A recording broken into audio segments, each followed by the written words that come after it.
Film शुरू होती है और हमें एक शिप दिखाई जाती है जहाँ पर पार्टी चल रही होती है और सभी लोग एंजॉय कर रहे होते हैं। तभी यहाँ पर एक अनजान आदमी का हाथ दिखता है जो कि इंजन का स्विच ऑन कर देता है, जिसकी वजह से ब्लैक वायर निकलती है और पार्टी में मौजूद हर इंसान को चीरती हुई निकल जाती है, जिसकी वजह से सभी व्यक्तियों के 2 टुकड़े हो जाते हैं। पर इस दौरान यहाँ एक छोटी सी बच्ची होती है जो कि अपनी कम हाइट की वजह से बच गई थी और वह ये सब देखकर जोर से चिल्लाती है। अब बात करते हैं फिलहाल के सीन की, जहां एक सैलर एक शिप को ढूंढकर अपने साथ लाते हैं और एक क्लब में बैठकर पार्टी करने लगते हैं और वहां उन्हें जैक मिलता है जो कि उस समय एक पायलट होता है और वह उन्हें एक शिप एंटोनियो ग्राजा के बारे में बताता है जो कि सालों पहले गायब हो गई थी।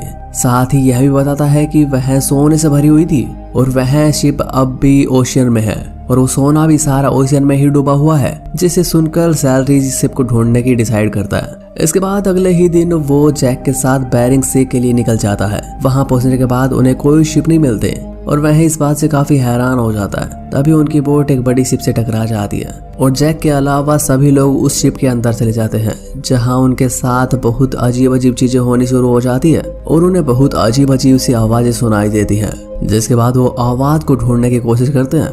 फिर अचानक से घड़ी चलना बंद हो जाती है और वह टच करने पर आवाज करना शुरू कर देती है, जिसकी वजह से सभी लोग डर जाते हैं। और जब वो आगे बढ़ते हैं तो गर्ल्स स्पेलिंग में वेलकम लिखा हुआ था। जिसके बाद मूडी के पैरों के नीचे से फ्लोर टूट जाती है, जिसकी वजह से वह लटक जाता है, लेकिन उसके बाद मूरिन उसे पकड़ लेती है। इसके बाद मूरिन को किटी नजर आती है और किटी वही छोटी सी बच्ची थी जो कि हादसे से बच जाती है। तभी वह अचानक से गायब हो जाती है और वो लोग तभी आगे जाकर चीजें सर्च करने लगते हैं। तभी वहां उन्हें डिजिटल वॉच यानी घड़ी मिलती है और हैरानी की बात तो ये थी कि 1962 में तो डिजिटल वॉच होती ही नहीं थी।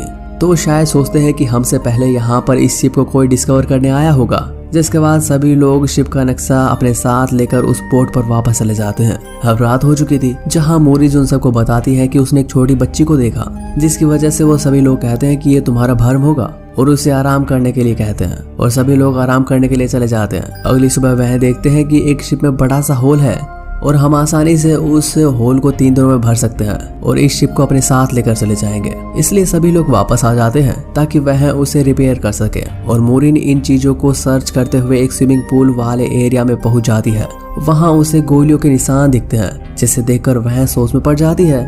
तभी उसे फिर से एक बार किटी नजर आती है और वह वहां गिर जाती है और गिरने की वजह से उसके सर पर खून आ जाता है। और यहाँ हम एक अजीब सी चीज देखते हैं कि वह स्विमिंग पूल खून को अपने अंदर समेट लेता है, लेकिन जैक आकर मोरिन को अपने साथ लेकर जाता है। उनके पीछे एक स्विमिंग पूल पूरी तरह से खून से भरा हुआ था और उन्हें उसके अंदर बहुत सारी डेड बॉडीज नजर आती हैं। और वहीं मर्फी शिप के कैप्टन के रूम में पहुंचता है, जहां उसे कैप्टन शीशे में शराब पीता हुआ नजर आता है और ये सब देखकर उसके होश उड़ जाते हैं। फिर मोरी और जैक इंजन का दरवाजा खोलते हैं और दरवाजा खोलते ही उनके आसपास पूरी जगह पानी से भर जाती है, जिससे बहुत सारे लोगों की लाश से उन्हें दिखती है और अचानक से दरवाजा लॉक हो जाता है। इसलिए वे दोनों आगे की ओर बढ़ते हैं। तभी जैक और मारिन एक रूम में पहुंचते हैं जहां पर बहुत सारा सोना होता है। जिसके बाद ये सभी लोग डिसाइड करते हैं कि इस शिप को यहीं छोड़कर और ये सारा सोना लेकर निकल जाएंगे। जिसके बाद ये सोने को लोड करने लगते हैं और जब वह बोट स्टार्ट करने की कोशिश करता है तो वहां पर सिलेंडर अपने आप ऑन हो जाता है और फिर से उन्हें किटी दिख रही होती है और वह मोरिन को बताने की कोशिश करती है, पर उसे कोई रोक लेता है। इसी बीच बोट स्टार्ट हो जाती है और वहां पर एक भयानक ब्लास्ट हो जाता है, जिसमें संतोष जलकर मर जाता है और अब बचे हुए लोग फंस जाते हैं। और इस भयानक हादसे के बाद मोरिन किटी के बारे में जानने के लिए उस रूम में पहुंच जाती है, जहां उसे किसी की डेड बॉडी रस्से से लटकी हुई मिलती है, जो कि बुरी तरह से सड़ कर कंकाल बन चुकी थी। और वह बहुत ज्यादा डर जाती है और वहां गिरी के साथ एक अजीब सी चीज होती है। उसके आसपास की सारी चीजें उठने लगती है और वह अचानक फिर से देखते ही देखते 1962 में बदल जाती है, जहां पर बिल्कुल सब कुछ ठीक था और सब लोग पार्टी में नजर आ रहे थे। और ये सब देखकर ग्रेड को कुछ समझ नहीं आता और वह शॉक हो जाता है। और वही मर्फी को कैप्टन आकर वहां पर वाइन दे रहा होता है और बताता है कुछ समय पहले लोरी लाल नाम की शिप यहाँ गायब हो गई थी, जिससे एंटोनी ग्राजा ढूंढ रहा था और उसका सारा गोल्ड लोरी शिप का ही होता है। और उसे ढूंढते हुए 2 दिन के बाद ही एंटोनी ग्राजा बर्बाद हो चुकी थी। इसके बाद मर्फी को वह एक फोटो देता है, जिसे देखकर उसके होश उड़ जाते हैं और वह पूछता है कि फोटो किसकी है। इसके बाद यहाँ पर किटी आ जाती है और किटी सबको बताती है कि यहाँ पर उन लोगों की आत्मा मौजूद है और जो यहाँ पर हो रहा है वह जब तक होता रहेगा जब तक उन लोगों का मकसद पूरा नहीं हो जाता। और तब तक वह किसी को जान भी नहीं देगा। तो किटी ये सब कुछ बता ही रही होती है तो यहाँ पर कोई आने लगता है, जिससे डर कर किटी इनको वहां से जाने के लिए कहती है। इतना कहते ही किटी गायब हो जाती है। इसी के बीच मर्सी वहां पर पहुंचता है। तभी वहां संतोष की जली हुई डेड बॉडी आकर उन्हें डराने लगती है। दूसरी तरफ मरीन बाकी सबको फिक्स करने में लग जाती है।